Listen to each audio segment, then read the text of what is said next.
Hello, everybody. I am Regie Cabico, and poetry rocks the district. This in our third installment. We are going to be writing poems.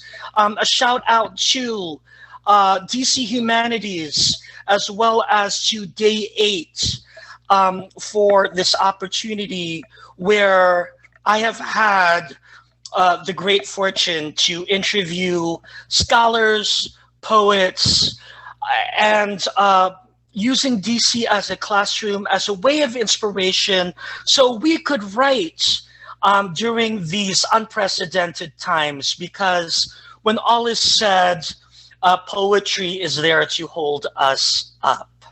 It is my great pleasure to have a colleague, and I'm excited that I can say colleague. Dwayne B is many things besides being a phenomenal poet. They are also a father. They are also the co-host for the longest running open mic series in Washington, D.C. called Spit Dat. Most recently, they were nominated for a Helen Hayes with Keegan Theater's production of From Gumbo to Mumbo, which I witnessed and had the opportunity to see Dwayne B's magic on stage with the incomparable Drew Anderson. So, welcome, Dwayne. Thank you for having me. It's my absolute pleasure. So, Dwayne B, it is an honor to have you in Poetry Rocks the District. Before we dive into your poem, I wanted to ask you, I don't think that there's going to be another poet in this series who has a relationship that you have with Washington, D.C., being a native, being schooled here. I would like to find out how DC has nurtured your creativity. And I would also say activism as well, because you're one of the poets who are a give back. And there's not a lot of poets that really see their role as giving back into the community. So would love to hear what nurtured you as a youth, as some of our young poets will be watching. And then I also want to know, as an adult, what you have been nurturing and all of the incredible affiliations, which is, we could spend a whole series just on that. Well, Reggie, first, thank you very much for having me. I am a combination of a lot of great things that have happened in DC in the last 30 years. I didn't have a DC Youth Poetry Slam team to be raised in, and so there were programs like Project 2000 and Project Spirit. I was a church kid, and so a lot of that, like, my mother's friends all knew me, and they were a bunch of teachers, and a lot of folks really poured positivity into me, and they trusted me to not fall apart. And they made space for me when I did fall, so they could recognize, like, oh, he's having a moment. Let's shore him up and support him. And so that's what I've been doing a lot in my career. I started sharing poetry at the same time as I started working in public health. So over the years, I worked for Metro Teen AIDS, which then formed Real Talk DC, which then merged with Whitman Walker Health and became Whitman Walker Health Youth Services. And so I've shared upwards of 22 years of service in public health. While all that was happening, I also met Drew Anderson and became the co-host of Spit Dat DC.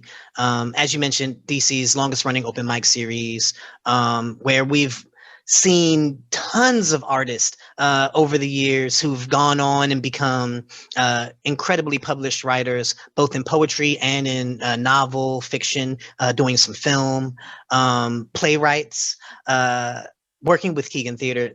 There's tons. So I'm honored to be part of that series of goodness, giving back and building with the community.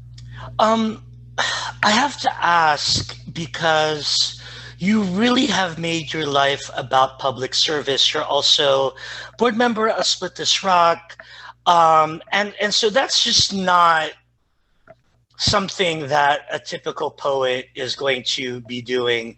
So can you just talk a little bit about that and maybe the root of that for you? So for me, I feel like a poet, we experience things so that we can translate them to listeners and readers. And so I've always had this passion to give back because I know where I would be otherwise. Many of my classmates aren't here anymore. Like they're not living in this way that we're living anymore. Many of the folks that I've met have died to gun violence, or HIV has taken a few of my friends. There's been so much. And so for me, I've always known that I was meant to give back. And I guess a lot of poets don't see where that makes sense for them. And I was lucky to have the cause and recognize the cause that was public health for me. At the same time that I realized that I was an artist and this is what I wanted to do and how I wanted to create. Terrific. I would love for you to read your poem, but before that, poets could be born, but I do believe there has to be someone that we turn to say, hey, could you read this? Like, is this any good? And so let's talk about that. And so if you could tell me, I hate using the word mentor, because when people say, oh, Regie Cabico is their mentor, it just means I don't want to be responsible for your talent. I could say teacher, but mentor means that if I'm responsible for your talent, I feel responsible for your failure, right? So, like, I don't want that responsibility. So, and maybe people feel different. So, please address those people who said, wow, you could write, or this is not working, like you can make this better because your words are crafted eloquently. I see the rhyme there, I see the repetition, which is classic Dwayne B. So in all of that, I think, how did you learn poetry? I read a lot. And not just poetry. I read a lot of fiction, a lot of nonfiction that's geared around mental health, just because I want to learn so much about who I am and myself. So it starts with reading a little bit of everything. For crafting and the people that I turn to as my guides, Drew Anderson is clearly a big influence on me as a performer and writer. I know you just said that you don't like when people say that you're a mentor of theirs, Regie, but I definitely turn to you, as well as Susan Cheed, who we were in a group email series during this 30-30. For those who don't know, the 30-30 is when you're writing a poem a day during April for National Poetry Month. And so this actually is one of my 30-30 poems. And I find inspiration in folks who I look at as great writers that I kind of glean and feed energy from. So, yeah. Dwayne, thank you. What I would love for you to do is if you would read your poem, and then we will talk more about it. Quantifying a win, or it's better than the usual, I guess. by Dwayne Lawson-Brown.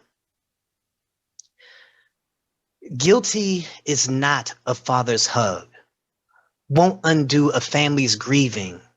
The children, littered on asphalt, their warm watering the rock. Every victory isn't joyous. A cause for celebration, this is not. How broken a clock that we celebrate its being on time. Do lungs inflate guilty? Pray guilty on a stained glass altar. Can guilty strum the strings, sing the song of justice? Do we win ever in our death? Is a win still a win if there is no breath? Poem. Dwayne, thank you so much. Cat's out of the bag. Dwayne, B and I were both writing partners. We exchanged poems during April Poetry Month. So I knew this poem a few weeks ago and had the honor of seeing its birth. I want to say that the last two stanzas, do we win ever in our death?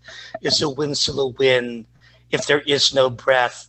Even those 6 lines, those 2 stanzas, are just enough to really just be a metaphor for the brutality that has happened and the upside down world of inequity that we have been facing. I want to note what guilty, how that repeats.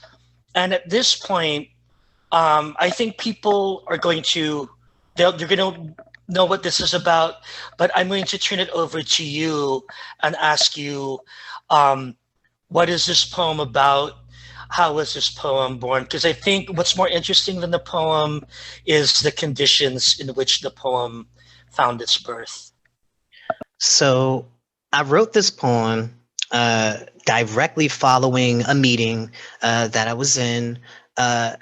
We had just received the guilty verdict for Derek Chauvin in his murder trial after killing George Floyd. And so immediately after the announcement, I started hearing or seeing people sort of celebrating on social media and people, kind of talking like, oh yeah, we won. We're getting justice. Justice has been served. And, somebody still died. George Floyd isn't back. Justice isn't, him going to jail. I don't know what justice looks like. And I think that's really what it is. I wanted to write a poem about justice, but all I had to sit with was guilty. And so I knew what guilty was and what guilty isn't. And so I was able to dive into that a bit more. So that's why guilty shows up a lot in the piece. And I really thought the first line that I wrote actually was, is a win still a win if there is no breath? Because that's really what the crux of the piece is how do we count this as a win when, he still murdered somebody and there's still, his family is still grieving and mourning. Dwayne, thank you. Is a win still a win if there is no breath? That in and of itself is an 11-word poem called A Loon. So that is its own poem in and of itself. I also like what you said, what is justice? And all you could sit with was guilty. I forgot how you had phrased that. But all you could sit with was guilty. And I know that for myself, yes, I was very happy to hear that. I think what we were talking about is, will America show up? What kind of America are we going to see? And I feel that over the last year and maybe 300 years, America has not really been there. And the inequities are just running out and like lava, right? And so with impeachments that are not happening, we expect there to be a not guilty, but again, with the guilty verdict, I mean, that was what needed to happen, and Yes. there's nothing to there's like buying drinks for what? I mean, Right. Like what are we celebrating? You know, like yes, I am happy for guilty. But even saying I'm happy for guilty feels wrong. Um, and do I want the death penalty? I don't think so. Like I don't know what to possibly expect. But I do know that it doesn't feel like a win. And so terrific. We are going to segue shortly into our writing instruction. Um, Unfortunately, you had so many great poems, but I really felt that this was the poem of the moment at this particular time.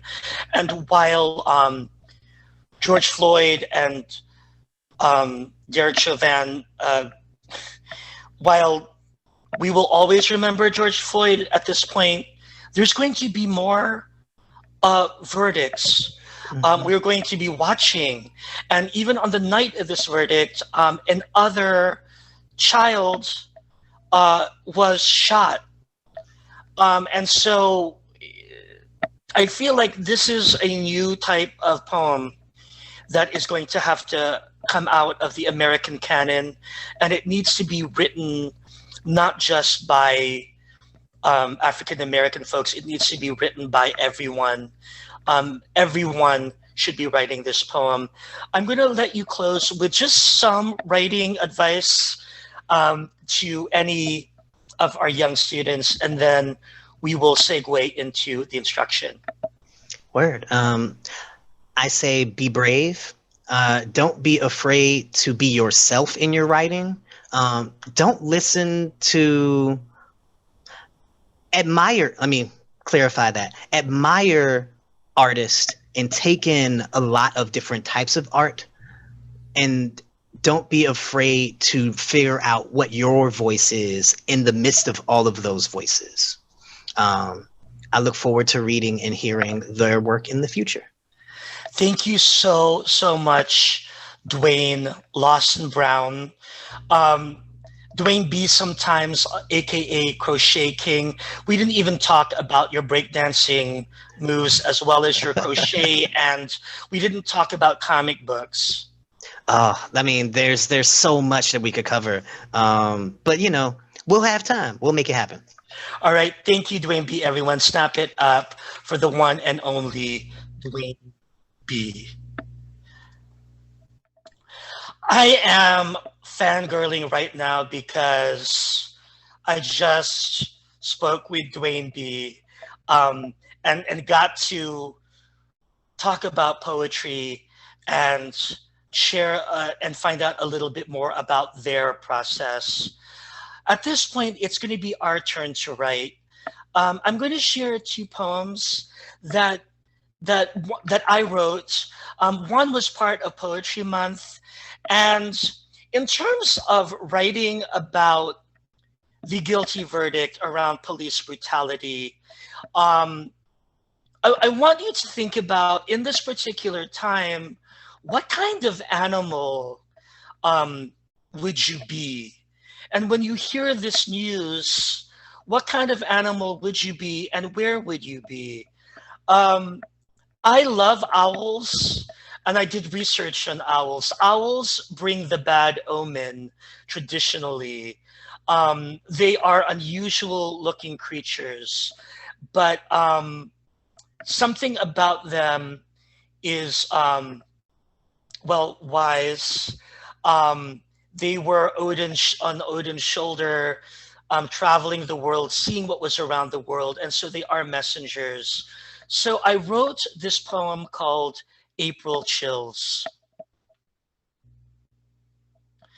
I'm a night owl writing poetry to gun-fired shots, reverberating past my night optics, the aftermath verdicts, and still, yet more shots. Keep me perched and alert at all hours, listening to the sound of bullets biting children. See my forlorn feathers. I'm coated in elegies and teardrops. So again, maybe there is a metaphor for the kind of animal that you might be during this time. Really think of the space, think of the weather. In poetry, use your five senses. So in the poem, every time there was a space, there was some kind of sonic attack that I could psychically feel. It's almost like Superman, who is in touch with the world and can hear everything. Maybe you're not an animal, but maybe you are a superhero. And there are superheroes who are huge empaths, and maybe you can create a persona poem in that from that perspective. I'm going to close out with one more poem that I hope will help you find structure in your own work. And so this poem that I wrote is called "What Are We Gonna Do?" And what I am using is under. So you want to start with under the racism, under America, under the bullet, under police brutality, under the guilty, under the not guilty. So take that. And I want you to go layer by layer and give me the image or the word that you see as you tell the story. So this poem is called "What Are We Gonna Do?" Under the knee, there is a neck. Under the neck, there is a father, a guardian, a protector, a parent, surrounded by laws like broken squares in the air. Under what's broken, there is a cry for justice. Under the cry, there is a riot. Lost in that scuffle of tear gas and plastic bullets is a verdict. Under that verdict is a win or a loss. The rioters breathe out the toxicity. Nothing is won. Are we one? Are we? Under the "are we" is us. So I am Regie Cabico. This is another video of Poetry Rocks the District, and we are sending you poetry and muse vibes. Hydrate, keep writing. Remember, there's no wrong way to do this. To write is right. Not writing is so wrong. So write. Thank you all. Take care.